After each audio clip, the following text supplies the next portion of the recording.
हाँ तो प्यारे बच्चों, आज हम एनानमस के अंदर जो अध्ययन करेंगे वो इस प्रकार का महत्वपूर्ण बिंदु है आकृति निर्माण। कौन सा है? आकृति निर्माण। एनानमस में ऐसे प्रश्न कम से कम 3 या 4 पूछे जाते हैं, बहुत ही महत्वपूर्ण है इजी। तो ये जो रीजनिंग का मैटर है आकृति निर्माण, इसको आप ध्यान से देखें तो हो सकता है मिनिमम 3 या 4-5 ऐसे प्रश्न पूछे जा सकते हैं जिससे आप एग्जाम को आसानी से फाइट कर सकें। तो चलिए, पहला किस प्रकार का ऑप्शन होगा यहां पर आप ध्यान रखें। यह जो आपको आकृति दी जाएगी इसमें यह इसका संबंध इससे होगा, इसका संबंध इससे होगा 90%। और कभी कभी क्या होता है, इसको यह बना दिया जाता है और यह आगे चलता रहता है, क्योंकि देखिए यहाँ पे यह है समानुपाती स्थिरांक, जो यहाँ 2 मिंडी है तो यहाँ पे कहा, इसका मतलब ये होता है 1 का संबंध 3 से होगा और 2 का संबंध 4 से होगा। यहाँ पर आप यह समझे। तो चलिए हम पहले शुरुआत करते हैं new concept classes good morning के साथ में। आपके एनानमस के लिए आप जो अप्लाई किए हैं तो यही उम्मीद करते हैं कि आप इन जो न्यू कंसेप्ट क्लासेज का वीडियो देख रहे हैं तो आप इनमें सक्सेस हों और 12,000 रुपये के हकदार बने पर सालाना। तो पहला आपके पास में प्रश्न है, प्रश्न आकृतियाँ इस प्रकार से आपको दी जाएगी। यहाँ पर देखिए सीधा संबंध है, यह आपको वर्त दिया हुआ है, एक लाइन खींची हुई है। तो इसके अंतर्गत यह दूसरा, कभी कभी क्या होता है 10% पहला और दूसरे का संबंध भी होता है और तीसरे का चौथे से भी होता है। या आप यहाँ पे प्रश्न देख के थोड़ा दिमाग लगा के देख लेना कौन सी आकृति का संबंध किससे है। तो यहाँ पे देखिए यह पहली आकृति है, इसमें इस आकृति को इस क्रॉस बना दिया। तो अगला कह रहा है बताइए यह आकृति में आप क्या करेंगे। तो इसमें भी क्या होगा प्यारे बच्चों, इस प्रकार की क्रॉस आकृति बनेगी। चलिए आंसर देखते हैं इनमें से कौन सी आकृति दी हुई है। यह हमारे पास में आकृति दी हुई है तो आप देखते ही समझ गए होंगे। इसमें जो विकल्प है, विकल्प हमारा यह होगा, यानी डी आंसर होगा। आपके जो OMR शीट है OMR शीट में आप डी को विकल्प में भर देना। और एक ध्यान रखें, OMR शीट आपको दी जाएगी, OMR शीट में इस प्रकार के प्रश्न रहेंगे 1, 2, 3 और 4। जो आंसर सही है वही गोला आपको भरना है। और भी हम आप जुड़े रहे, OMR शीट कैसे भरते हैं वो पूरा बताया जाएगा। तो यहां हमारा आंसर होगा डी। तो इस प्रकार का क्या होगा, आपके पास में प्रश्न रहेगा और कहेंगे कि यहाँ क्या आएगा। तो आप देखते ही पता चल जाते हैं, इससे ये बनी है तो इससे कौन सी बनेगी। यानी एक लाइन कट रही है तो यहाँ पर भी ऐसा नहीं हो कि आप इसको एक सिंगल लाइन से काट दो। यहाँ पर आप इसको एक सिंगल लाइन से काट दो मित्रों। यहाँ पर यह आकृति नहीं होगी, क्योंकि यहाँ पर 1 को 1 से काटा है तो 2 को 2 से कटेगा। हमारा आंसर ये होगा। बहुत ही इजी प्रश्न है और बहुत ही इंटरेस्टिंग है। चलिए नेक्स्ट आकृति में ये हम देखते हैं। देखिए यहाँ पर 1 का 3 से संबंध दिखाया जा रहा है और अब इसका संबंध इससे होगा। ये थोड़ा सा आप एग्जाम में देख लेना किसका संबंध होता है 90%। तो इसका संबंध यहाँ पर ये जो आकृति है इसका इससे होगा, इसका इससे होगा। चलिए हम चलते हैं नेक्स्ट प्रश्न की ओर। इसमें देखिए यहाँ पर एक ट्राइंगल दिया हुआ है, त्रिभुज दिया हुआ है, उसके ऊपर 3 डब्बू लगाए हुए हैं छोटे छोटे। फिर यह 30, इस आकृति में क्या होता है कि नेक्स्ट ये डब्बू अंदर की तरफ आ जाते हैं। तो आप बताइए यहाँ पर ये जो आकृति है इसमें अंदर है, तो इसमें जो आकृति मेरे पास में बनेगी इसमें इस प्रकार की संरचना होगी, इस प्रकार की संरचना होगी। अब आप बताइए इनमें से आपको कौन सी आकृति है वो दिखाई दे रही है। तो चलिए इस विकल्प के अनुसार हमारा आंसर क्या होगा, 1 होगा। बहुत ही इंटरेस्टिंग ये है रीजनिंग है। बातों ही बातों में रीजनिंग तो खेल ही खेल में सीखा जाता है। और मुझे नहीं लगता कि आप इतने डल हैं, आप तो बहुत इंटेलिजेंट हैं, एनानमस के एग्जाम दे रहे हैं, तो आपके यह तो प्रश्न गलत होने ही नहीं चाहिए प्रिय बच्चों। तो ध्यान रखें, बस थोड़ा सा आप सबसे पहले यदि वहाँ पे आप पोर्शन हल करते हैं तो आप रीजनिंग का पोर्शन है वो मेरे हिसाब से आप ले लेना, जिससे आपके आसानी से वो समझ में आ जाए। चलिए हम आगे चलते हैं।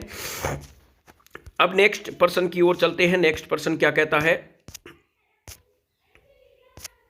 नेक्स्ट प्रश्न इस प्रकार से है, आप खुद अब इसके आंसर बताएंगे। यहां पे देखिए यह हमारे पास में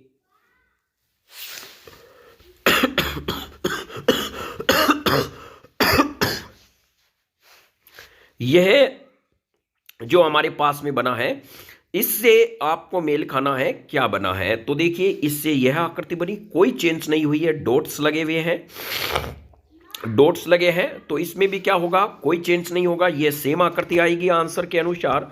क्योंकि पहली और तीसरी आकृति में कोई चेंज नहीं है तो दूसरी और तीसरी में कोई चेंज नहीं होगा। बताइए विकल्प कौन सा होगा। आप देखते ही पहचान गए हैं, क्योंकि इतने इंटेलिजेंट तो हैं आप। तो आसानी से हमारा विकल्प क्या होगा, डी होगा। क्या होगा, डी होगा।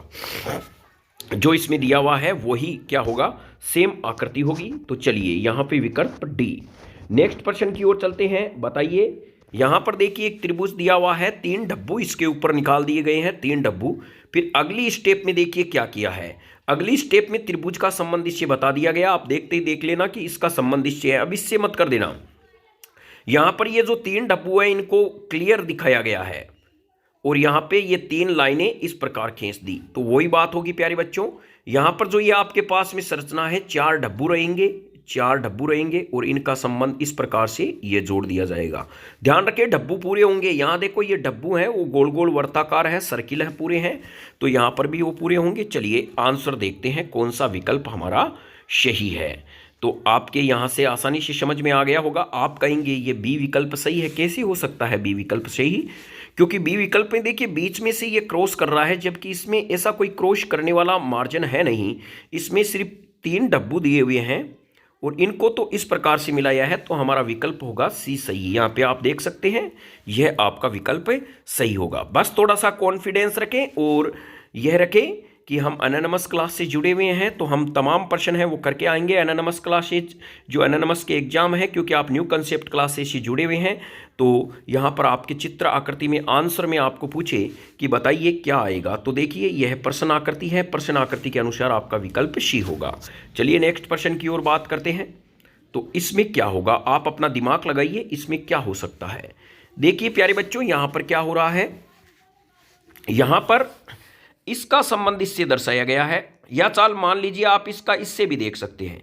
यहाँ 4 भुजा है तो यहाँ 5 भुजा कर दी, यहाँ 5 भुजा है तो यहाँ 6 भुजा वाली होगी। तो 6 भुजा वाली आकृति मेरे पास में विकल्प में कौन सी है, यह है। तो मेरा विकल्प कौन सा हो गया, ए सही हो गया। तो चलिए आपको यदि ये प्रश्न अच्छे लगते हैं तो आप कमेंट में जय हिंद जरूर लिखें, तो यह विकल्प आपका सही माना जाएगा। नेक्स्ट प्रश्न की ओर चलते हैं। यहाँ बताइए क्या है, इसमें विकल्प में क्या आएगा। देखिए प्यारे बच्चों यहाँ पर इन्होंने एक संबंध कर दिया। क्या संबंध कर दिया कि इसने इसका संबंध इससे है। ये त्रिभुज है, इसके 3 चूचे बाहर निकाल दी। ये 3 चूचे इसकी बाहर निकली हैं, तो इसमें ये थोड़ा सा किसने गलत दे दिया है। यानी जो भी है यहाँ पे ये वर्त ही रहेगा, तो इसमें भी वर्त ऐसा रहेगा जिसमें चारों चूचे बाहर हो। क्या हो, चारों चूचे बाहर हो। तो यह चारों चूचे बाहर होने वाला कौन सा होगा, यहाँ पर यह नहीं होगा। इसमें तो देखिए 8 चूंच बाहर दिखाई दे रही है। कितनी चूंचे बाहर दिखाई दे रही है, 8। तो ये विकल्प नहीं होगा। इसमें हमें कहे तो इसमें भी देखिए 2, 2, 4, 5, 6 विकल्प दिखाई दे रही है, जबकि ये 4 चूंचों वाला ये होगा। आप कहेंगे सर इसमें भी है, लेकिन इसमें देखिए 2 कुत्ते के कान की तरह दिखाई दे रहे हैं, जबकि एक ही चूंच बाहर होनी चाहिए। तो यह विकल्प क्या होगा, नहीं होगा। हमारा विकल्प होगा यह है। तो चलिए आपके ये समझ में आ गया होगा। तो त्रिभुज में 3 दिखाई हुए हैं, तो इसमें भी 4 विकल्प ये होंगे। अब हम चलते हैं नेक्स्ट प्रश्न की ओर। नेक्स्ट प्रश्न इस प्रकार से है। यहां पर आप देखिए क्या विकल्प बन रहा है। देखिए प्यारे बच्चों यहां पर इस प्रश्न को देखते हैं, बहुत ही महत्वपूर्ण प्रश्न है ये। इसका संबंध इससे है। देखिए इसको जो ऊपर वाला पोर्शन है इसको उल्टा कर दिया गया है। क्या कर दिया गया है, उल्टा कर दिया गया है। और यह वाला उल्टा होने से ये जो वाला शेप है यह ऊपर चला गया है और ये वाला नीचे आ गया। तो इसको भी आप है जैसे ही क्या करोगे, उल्टा कर दोगे।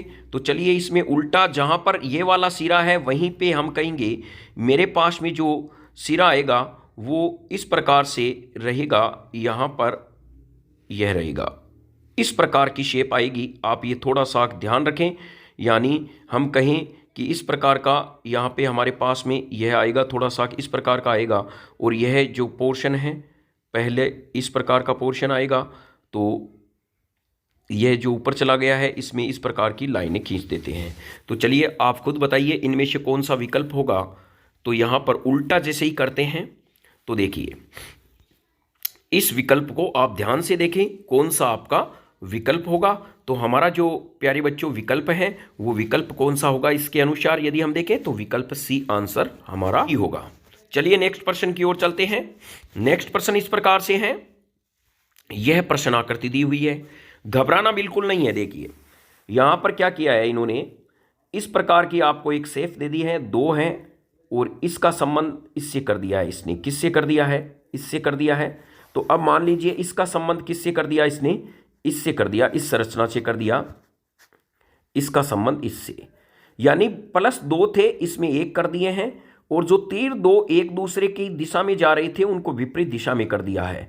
तो अब हमारे पास में क्या होंगे, यह शेप इस प्रकार की बनेगी। 3 मिंडे हैं तो 2 मिंडे लगाने हैं, और यह एक ही दिशा में है। देखो, इसमें इधर जा रहे थे तो इधर कर दिए, इसमें एक ही है, एक दूसरे की दिशा में आ रहे हैं तो हम इसको ऐसे कर देंगे। तो देखिए विकल्प कौन सा सही हो रहा है, हमारा विकल्प हो रहा है प्यारे बच्चों, विकल्प हमारा बी सही हो रहा है। कौन सा सही हो रहा है, बी। तो चलिए नेक्स्ट प्रश्न की ओर चलते हैं। नेक्स्ट प्रश्न इस प्रकार से है, यहां पर आप देखिए कि यह इसमें से कौन सी उत्तर आकृति आएगी। तो यह एकदम इजी बेस में है। यह देखिए प्लस को बराबर को यहां पे लेके आ गया और के को यहां लेके चला गया इस संरचना में। तो हमें भी क्या करना है, इस ओ को यहां ले आना है और सी को यहां ले आना है। पहला काम हमने ये कर दिया। अब देखिए पी को ये यहां ले जा रहा है और टी को यहां ला रहा है, तो हम कहेंगे यहां पर पी को इधर ले जा रहा है और यहाँ पे बराबर के चिन्ह को इधर हम ले आएंगे तो बराबर आ गया। यहाँ देखिए प्यारे बच्चों पी इधर है तो इसका मुंह इधर की तरफ कर दिया। तो यहाँ पे हमारा जो आंसर विकल्प के अनुसार हम कहेंगे कि जो है ये ई भी घूमेगा, तो ये ई है, इस ई को इस प्रकार से ले लेंगे। अब हमारे पास में क्या बचा कंडीशन, देखिए यहाँ पर एन है वो एल की जगह आ गया है और एल है वो एन की जगह चला गया है। तो यहाँ पर भी हमारे पास में क्या होगा, के है वो टी की जगह आ जाएगा और टी वो के की जगह चला जाएगा। तो यहाँ पर हम कह सकते हैं के और टी है। और अब बताइए आपका जो विकल्प है वो कौन सा सही होगा। तो आपका जो विकल्प है इसके अनुसार यदि हम विकल्प में देखें तो हमारा जो विकल्प है वो होगा यह सही, सी विकल्प सही होगा। तो यह समझ गए होंगे किस प्रकार से इसको दिया गया है। चलिए नेक्स्ट प्रश्न में चलते हैं। जो ये मोस्ट प्रश्न है बहुत ही महत्वपूर्ण है। यहाँ पर देखिए ये जो दिया हुआ है इसका कंपैरिजन इससे है तो इसका किससे होगा। यहाँ पर डॉट लगा दिए गए हैं तो यहाँ पर भी हम क्या करेंगे, इन सब में एक एक डॉट लगा देंगे। अब देखिए यहाँ जो ये परकुलिया बनाया हुआ है यानी डमरू बनाया हुआ है, इसकी 3 भुजा है। कितनी भुजा है, 3। क्यों, क्योंकि त्रिभुज में 3 भुजा होती है। तो हमारे पास में जो विकल्प होगा, अब इसमें जो डमरू आएगा उसमें 4 वाला होगा। क्या होगा, 4 होगा, क्योंकि इसमें 4 भुजाएं हैं। तो इसके अनुसार आप बताइए कौन सा विकल्प हमारा सही होगा।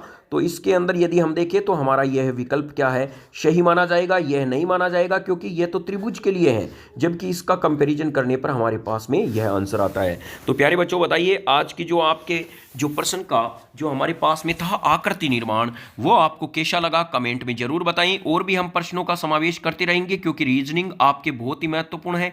आकृति निर्माण के बारे में ये प्रश्न था, तो कैसा लगा क्या लगा कमेंट में जरूर लिखें। जय हिंद, वंदे मातरम।